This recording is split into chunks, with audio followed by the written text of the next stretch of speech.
Saviez-vous? Il y a des plaintes mensongères en matière de viol et d'agression sexuelle. Je vais vous donner quelques exemples. Lorsqu'un couple divorce, il arrive très souvent que l'épouse, ayant appris que son mari voulait divorcer, se précipite au commissariat ou à la gendarmerie pour déposer plainte contre lui pour viol. Comme ça, elle espère que les enfants ne verront plus leur père et en fait elle se venge de sa décision de divorcer.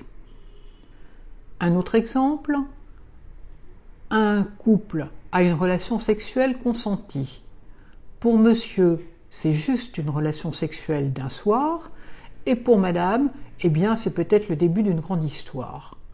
Madame ne supportant pas que monsieur ne la rappelle pas, elle va déposer plainte pour viol.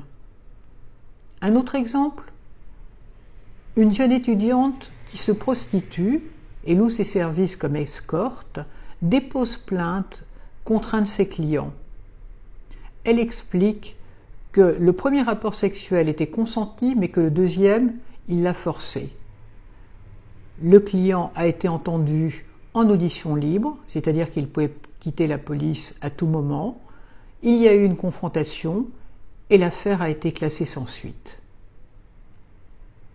Un dernier exemple, un jeune livreur rencontre une copine, ils vont à l'hôtel, ils ont une relation sexuelle consentie, et puis ce dernier, pas très galant, la met à la porte à 5 heures du matin lui disant qu'il devait voir un copain.